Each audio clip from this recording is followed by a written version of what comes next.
Vamos falar hoje sobre o reino fungi.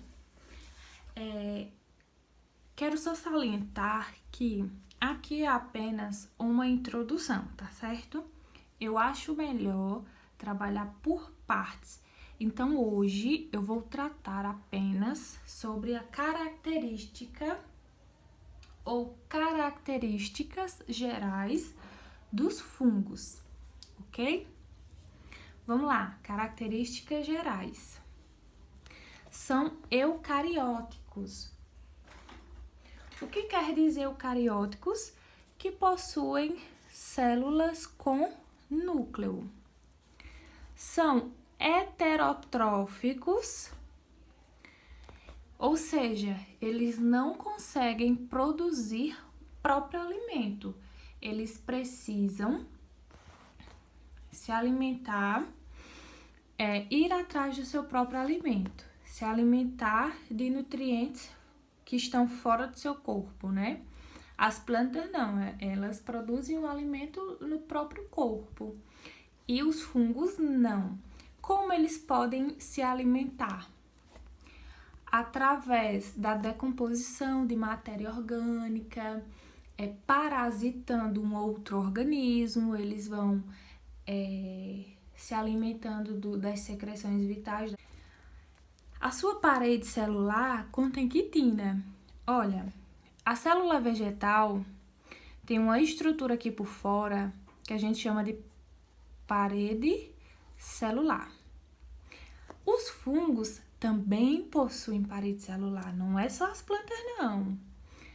Mas a parede celular das plantas possuem celulose, já que a parede celular dos fungos contém quitina. E quitina é um carboidrato que tem função estrutural que está presente no exoesqueleto de muitos artrópodes. Exemplos: barata, um artrópode, um crustáceo, camarão, lagosta, insetos em geral, aracnídeo, aranha, escorpião. Então, todos eles são artrópodes e possuem quitina no exoesqueleto. Aqui o fungo, uma característica parecida com planta, que é a parede celular.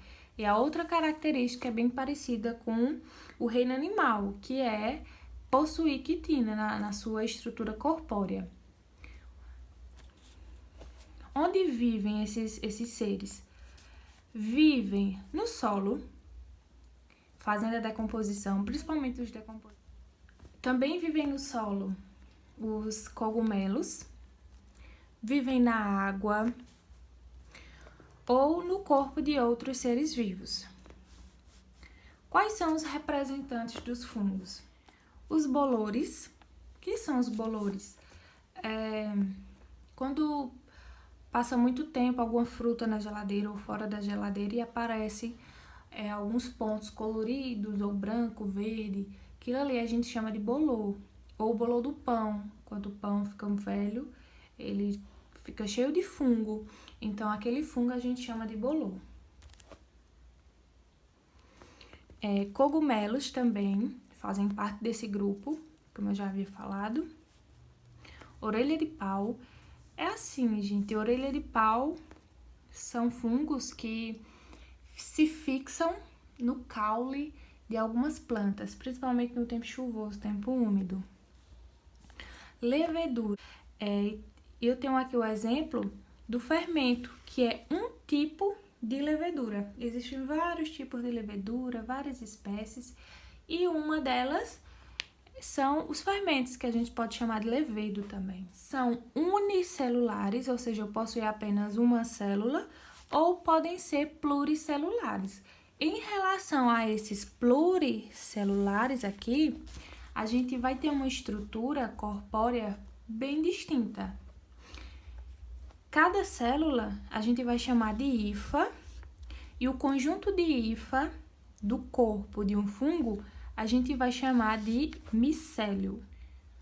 Aqui no livro de vocês, na página 58, vocês podem ver um fungo unicelular, que tem apenas uma célula. Aqui ele está realizando, tem duas aqui juntinhas, porque ele está realizando um tipo de reprodução, um brotamento. Quando um broto surge aqui na célula e ele depois se desprende e vai viver a sua vida. Aqui eu tenho vários, olha. Aqui eu tenho o cogumelo, a orelha de pau, o bolor. Aqui eu tenho o fungo microscópio das leveduras, do grupo das leveduras. E aqui eu tenho um fungo que ele é parasita. É um fungo causador de uma doença chamada candidíase. E na página 59, vocês podem visualizar aqui, ó, a hifa, com vários núcleos. E o conjunto de hifas a gente chama de micélio, aqui, ó, várias hifas, conjunto de micélio. A gente pega o microscópio para visualizar um cogumelo, a gente vai ver o cogumelo cheio de hifas, ou seja, cheia de micélio, porque micélio é o conjunto dessas hifas, que o que é hifas? A célula, a unidade celular do fungo. Elas realizam reprodução assexuada e também reprodução sexuada. A assexuada, eu falei anteriormente, com o fungo unicelular, que realiza brotamento. Na página 61, vocês podem visualizar melhor. Aqui, ó, o momento da formação do broto, e esse broto, como vocês estão vendo aqui, vai se desprender. Aqui eu tenho uma única célula, o broto. Aqui é a união de vários brotos e depois eles vão se desprender. Aqui, ó, eles podem ficar por muito tempo assim, juntinhos, o que a gente chama de pseudomicélio, mas depois eles vão se desprender. Por que pseudomicélio? Porque é um falso micélio. Pseudo quer dizer falso, um falso micélio, porque aparenta ser várias hifas. E várias hifas é um micélio.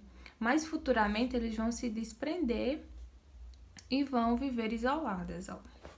Já aqui na reprodução sexuada, ocorre através dessa fusão aqui, dessa ligação entre micélios.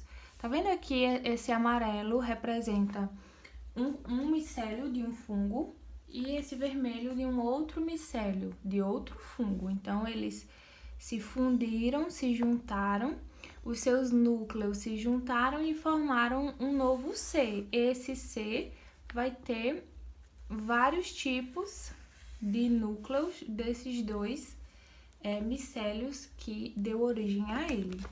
A atividade de vocês essa semana será sobre os líquens e as micorrizas, que são tipos de associações harmônicas. Então, é para vocês explicarem o que quer dizer o líquen. É formado pela associação. E aqui, micorrizas também, é para você explicar o que quer dizer a micorriza, que é para explicar como ocorre essa associação. E sobre a importância ecológica, para que vocês pesquisem ou leiam aqui nessa parte qual é a importância ecológica e a importância econômica. Existe importância ecológica dos fungos? Existe importância econômica? Então, para que vocês discorram e escrevam no caderno.